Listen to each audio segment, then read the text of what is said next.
G'day everybody. I'm really nervous because I know there's so many people in this room that know a lot of shit, and I feel very, so don't jump on me, all right? Be kind. And to the woman who showed me where Uniting Communities was this morning, I saw her somewhere. I don't know. Anyway, I came out the car park completely lost, completely disoriented, and I was like, I don't even know what road I'm on. And I saw a woman walking along and I said, what road am I on? Where am I? And she said Franklin Street. And then later on I saw her checking in here. So to that woman, yes, I'm the dopey one who didn't know where she was. So good place to start. Okay, so what I'm going to do is just kind of we'll look at a case study and in some more detail, but basically what I'm wanting to do is to show some of what those ideas that Sarah talked about, what we saw in terms of how they looked in practice.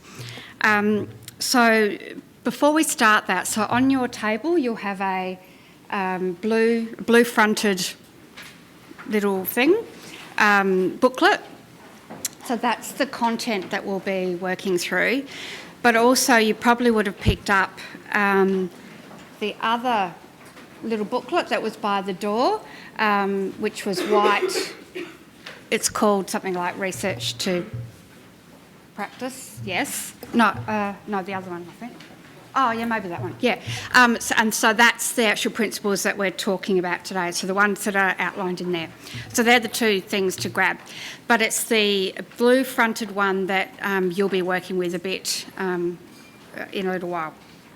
So I wanted to start with, before we actually get into that, I wanted to start with a bit of a snapshot of an insight from one of the women that we interviewed. So this is a different case study to the one that we're looking at, but I just wanted to start with this because I think the woman here, Jerry, and partner Graham, but I spent a lot of time with Jerry and some of her insights I thought were really profound and kind of highlight the need for further research and further thinking about this. So it's kind of a bit beyond today, but I think it's really important to start with, to foreground that before we look in more detail at some of the men's and counsellor story. So what I really liked about what she had to say was the way that it highlighted how change can happen, but that, and she was able to talk about concrete change, but that nonetheless it was still an enormous legacy that would probably never be gone. So she talked about that there's scars from stuff that's happened, and not just with myself, like I'm still dealing with the impact that this has had on my children, and I don't feel like I can speak to Graham about that because it's a bit blamey. So she's still looking after his feelings. I think he would just see it as a normal part. She cuts off, but I think she meant of parenting. He won't understand that, nor do I feel like I can tell him that this is, or I see it as a direct result of them being yelled at, blah, blah, blah. So basically what she's saying there is that the impact, and what she talked about more broadly, was the impact on her children. And in fact, what she went on to talk about was the way that her children, she had two teenage daughters, I think, who were very angry with her, not with their father, but with her, and the way that she had to live with that and try to navigate her way through that. And I think that's the kind of stuff that we don't necessarily see because it doesn't necessarily be raised as a particular problem for a service, but that was a huge part of her experience that he just was he was oblivious to. And the extent to which she still looked after his feelings, Jerry talked about, I'm still not able to tell Graham the complete impact on me with certain situations. He feels like he doesn't need to hear it because he thinks that he understands it. So there's the constant tension between the work that is done in sessions, and there is concrete work and good significant work done, but that there's still a level at which I can't say that men will never understand that, but there's certainly a level of from the woman's perspective, a whole lot of stuff that just remains over time. So she talks about he gets depressed at times, and I don't want to be the one to push him over the edge, so she doesn't want to upset him. and she tries to pick her time, etc. But it's those same dynamics that are kind of at the core of domestic violence around whose feelings matter and that sort of stuff that remains. So even though she was very clear, she was able to recognise that and articulate that, she was still doing the emotional work around it. And so in terms of her feelings, she talked about putting those aside.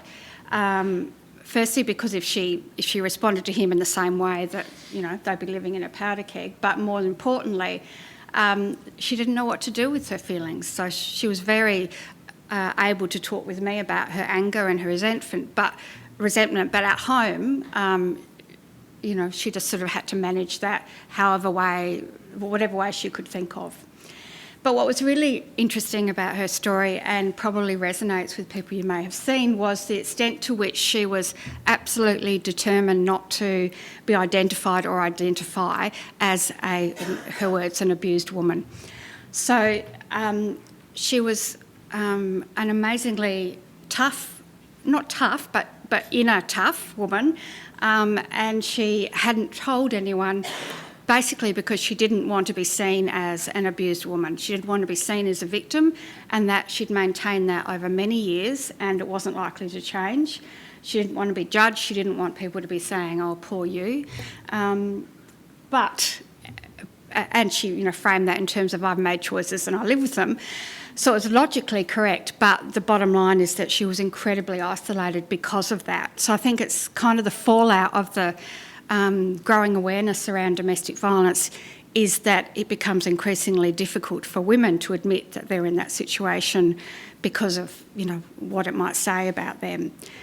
Absolutely not the way she should feel, but that was the way, that was a really strong thing for her. And the bottom line is that she was incredibly isolated. So I just wanted to start with that because I want to honour her braveness in talking to me, but also of the other women who told similar things. Okay, so the case study we're looking at today is different couple to that one. So Tom, 50-year-old man, he was full-time employed in, I think, a trade that I can remember. He'd been married to Sandy for 25 years and they had 2 daughters. He'd gone to Uniting Communities over a period of approximately 2.5 years. Initially, he came to one-on-one counselling and then he moved on into the men's group. So for the men that we saw, most of them had actually been going to a rolling men's group, so one that didn't have a beginning and an end, but that they continued to attend consistently and then could return to if they wanted to, which is what he had done. But he'd initially, when he started off, he'd seen a counsellor one-on-one for, half a dozen sessions. So this, he came to United Communities, after he assaulted Sandy. He broke her arm and his 2 daughters witnessed that. But it became pretty clear that assault happened within the context of pretty much a marriage for 25 years or so of domestic violence. So Tom is who we're talking about. So just touching on the principles that are named in the white brochure, the key principles that kind of came out, and there could be many, there could be millions and they all overlap, but we've just kind of nailed these for the sake of having some point to work through.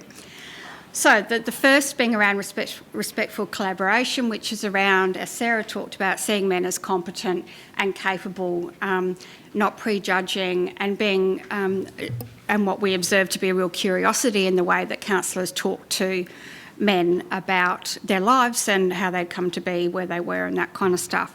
And one of the, I don't know if it was Tom or another one of the men, but they used the term, when they were referring to these conversations, they talked about it as just kicking the ball backwards and forwards, which I kind of liked because it was that sort of a kind of mutual conversation that as we'll see, was nonetheless very meaningful and directed, but that it had the feeling to them of being a to and fro, which is a nice way to put it. So on your first page, there's at the top, a couple of sections from Tom, what he said. So one was around his one-on-one contact and the other was around the men's group. I'm not going to read everything because I'll bore you to death, but basically he's very much talking about it as a conversation. So I should start by saying we're hoping that this kind of gives you a picture of the kind of themes that came out. So in putting this case study together, I have kind of amalgamated a few of the men just to give you a sense of what were some important themes.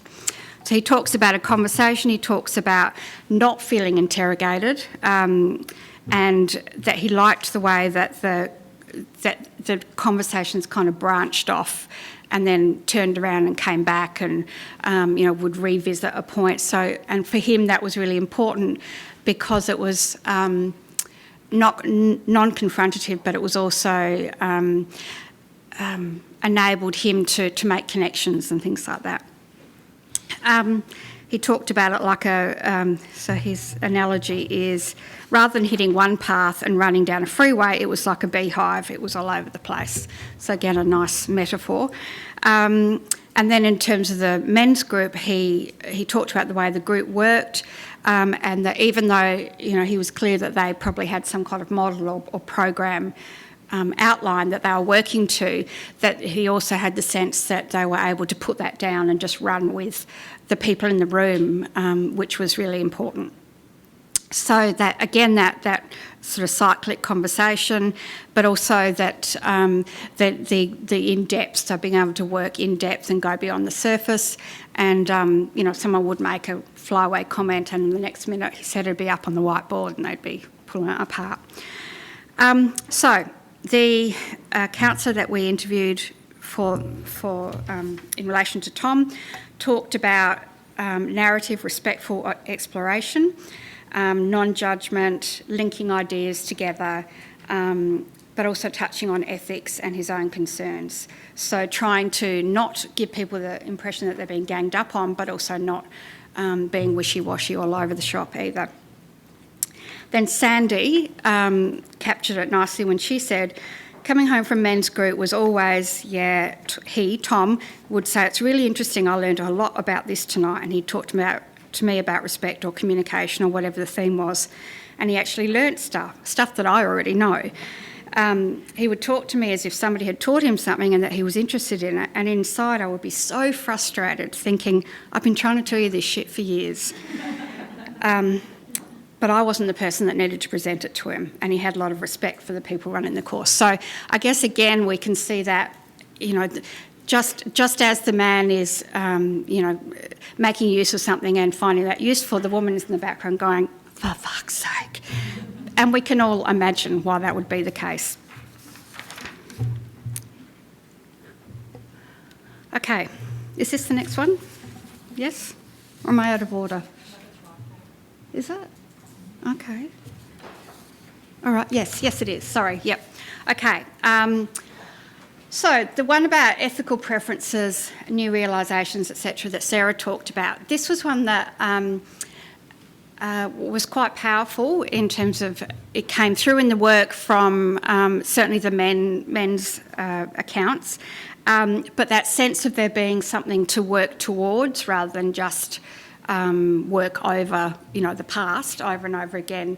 So thinking about the things that mattered to him, his core values, the kind of man he wanted to be, the kind of relationship he wanted to have, all that kind of stuff gave a focus for the conversations, created rich stories, but also it was important in terms of anchoring accountability to women in the sense that was the sort of point to come back to always was around how does this, whatever you're telling me, link with that aspiration that you've also talked about having. Tom talked about, I didn't want to be unhappy, you know what I mean? I want to be a better man, a better father, I want to live a good life and have a good life, and that's what I was hoping would be the end result. A lot of things I think I knew in my heart, but actually giving voice to them and bringing them to life made it a lot better. And for someone to say, it's okay, you're getting it. But I knew I had to fix myself because there was a serious problem with the way I was behaving, irrespective of whether Sandy was going to hang around or not. The behaviour was my behaviour and it was no one else's, so I had to fix my behaviour to be a better person. So we can see those kind of ideas there, that he's talking about the kind of person he wants to be, and that therefore that creates an internal sort of striving for something that he actually wants for himself, but also says something about how he's going to relate to others. And importantly there, we can see that he's not, that it's moving away from I'm doing this to make her happy so that she'll take me back. It's much more around this is for me and this is around who I want to be as a person. So there's a clear shift in the kind of initial motivation. The practitioner, there's quite a long quote there and I won't go through it, but he talks about how there was, Tom was concerned about his own sense of himself as being what he called the pinnacle of the universe. So Tom himself was concerned about the way that he kind of saw himself as his needs as more important than anyone else's, and he was starting to recognise that and feel troubled by it. And so that gave them a focus to work from. And Sandy, some of what we could see from her as indications of change were that she talked about getting braver to tell him what's bothering her. And so she felt more able to say, you're pissing me off, I think you need to go for a walk or whatever. And that was a really profound representation of the bigger space that she had within which to occupy in the relationship. Yep.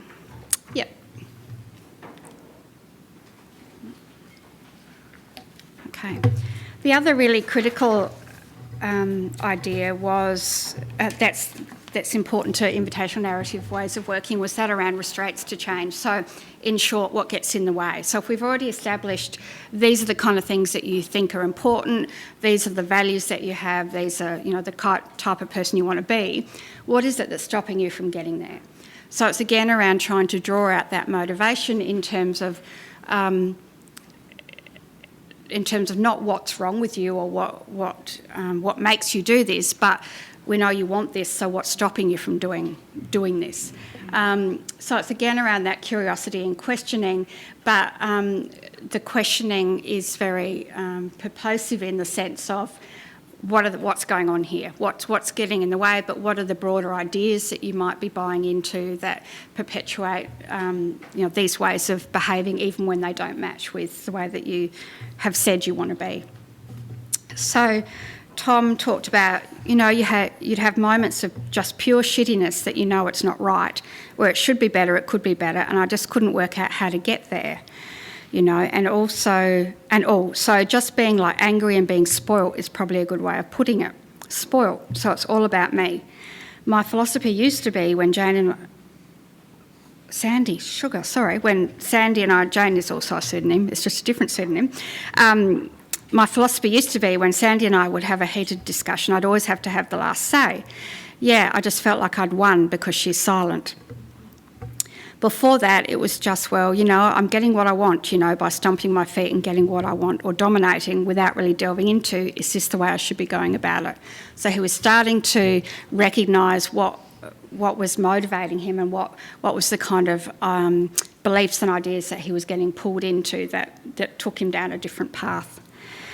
And the counsellor also, and I must say that across all of the triads and dyads that we looked at, there was a remarkable consistency between what the counsellor told us, what the man told us, and even to a large extent what women told us, although the extent might have been different, but there wasn't any, oh my God, well, he never said that. So on the whole, there was remarkable consistency, which is pretty amazing, really. So the practitioner said, acknowledged that Tom wanted to step away from this idea that he was the pinnacle of the universe again. He had this quite entitled space that he was starting to question whether he wanted to be in it or not. And so he talked about externalising dominant ways of masculinity in our culture that support violence. And he also talks about how at a point in their contact that Tom had become very focused on the idea or the sense of, am I normal or is there something wrong with me? The kind of idea that he might have a spoiled identity or something that he couldn't be any different, basically. Can I be any different, or is this my lot, kind of thing? And so the counsellor approached that as a restraining idea, as something that was getting in the way of him being able to be different. And so that seemed to be a really powerful way of shifting in another direction that was more productive. Okay. So shame was the other really critical thing, and kind of logically follows, but the ability or the determination, I guess, of counsellors to really sit with shame for men was really important and really powerful. So the idea that shame is important, that we shouldn't try to save men from that it is uncomfortable and it is unpleasant and, all the rest, but that how important that is to actually being able to then make those other connections around effect on others and also ethical preferences around what does this say about who you really want to be. And so I think shame was really a really crucial part of this. So Tom talked about, I definitely felt ashamed and uncomfortable because I was owning up to myself. Because part and parcel of that is realising that you do have a problem and that, you're not as perfect as you'd like to think you are. And it's not a nice feeling. But if it was a great feeling, I wouldn't need to be there. Talking about Sandy's feelings and the girls' feelings and how my actions affect them and going through all the stages of guilt and shame and remorse and, the things that you have to admit to, otherwise you can't move forward. If you think that you've done nothing wrong or you have no shame or guilt or remorse, then you've got nothing to be sorry for and it follows nothing to work on. And I won't go through the counsellors, but he talks a lot about his ways of thinking about and working with shame. So I'm hoping you will read these in detail. I just don't want to bore you anymore. Okay, naming violence, critical. So what is it you're doing? Let's call it what it is. So there was a big focus on getting into detail about the acts of violence in all their forms. So we're not just talking physical violence, but to be really get the man to be really specific and clear in naming acts of violence. So actually building detail about what that looked like, what was going on when that happened and that kind of stuff. So rather than a kind of eek, that's icky stuff, let's move away from that and talk about, your change, because that's more comfortable territory. It was around actually building detail about that in order to, connect with shame and effects of violence on others, etc.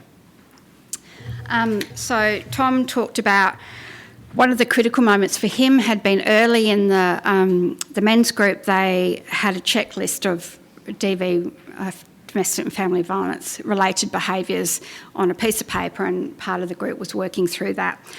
And that was, for whatever reason, and he'd probably seen that sheet of paper before, but for whatever reason at that point it connected with him, and he just experienced that as a huge moment. So he talked about there were 5 pages of it, of behaviours, and he went through and he was ticking almost all of them, basically. And he said, when you're ticking 80% of them, you've just got to go, holy crap, it's huge. And so then there's break, but he's talking about the hugeness of violence in his life here. Just little things like controlling a situation to get an outcome that I want. Like, you wouldn't think much of it, but when you persuade someone to change their point of view to get what you want, you're not listening and you're not understanding what's going on. Yeah, it goes back to even when we got married, I reckon. There were signs of it back then. When I really look back, if I want to look back deep, it's what I could get away with and how much I could pull back and then do it again and pull back. It was just constant. It's also about being able to name in concrete detail some of my own behaviours, like eyeballing someone and all that. This is quite, and the damage I think I've realised that I've caused. So despite what's going on now, that domestic violence imprint is still there, and it may not ever get back to the point where Sandy feels she could just say what she wants to physically say, because she might think something's going to happen. And she even says now, like, there's situations that crop up that she'll start crying. It's almost like a PTSD. She's just traumatised by it. I have tried just reassuring her, but it's already done. I can't stop what she's feeling from several years ago. So you can see there that he's actually really starting to grasp the kind of infinite effects, but also the infinite incidents in terms of tiny micro stuff around not hearing or speaking for or etc. So he's actually been able to really demonstrate a move from thinking just about physical violence, so I broke her arm, to being, much more complex and real than that. And Sandy also said, she said to me, I would say to Tom, I would be like, well, I'm broken. You fucking broke me, you bastard. So just deal with it. You're going to have to deal with this until I get better. So I really pushed him sometimes. I got really, really mean. So she was very clear that there'd been a particular period of time where she'd just been furious, and because I guess she felt a bit safer, she was able to really direct that at him and say, this is me, I'm furious, about my kids, blah, blah, blah, and that she was able to have the space to actually express that, and he talked about just kind of letting that happen, which I think was quite profound in terms of their background, was his ability to just sort of sit with that and not try and make it better in any way. I think that's it. Yes. Whew. So there was something I wanted to come back to. I should say for Tom that one of the critical issues that led him to United Communities was, first of all, at that incident, the police were involved, but also that his daughters had witnessed the event. So that was part of the shame, but it was a real kick up the butt to actually do something different about this. After 25 years of just saying, oh, it's okay, it's fine, it's no big deal, that was a critical moment. So your job now, for whatever time, and I have no idea where we're at with time. Okay. Right, so you've got paper and pens on the table, the little pad. What we want you to do is just focus on these 4 questions with the accounts that you've got in the brochure, which is just what I've been through, but obviously I haven't read it all out. And we just want you to think a bit as a table, so you can think yourself or as through discussion, but we want one response from the table. You don't all have to agree by any means, but just one piece of, a number of, however many pieces of paper you want to have, but just to make some responses to these questions. So what stands out for you? What are you surprised by, or what's your first impression? What worries you or makes you feel uncomfortable about what you've read? What interests you or would you like to know more about? And what do you feel you learnt from Sandy's perspective? So you're probably thinking, oh my God, half an hour, that's ages. It probably isn't. And you probably will only scrape the surface. But so that's your job for the next little bit before you're allowed to have a coffee.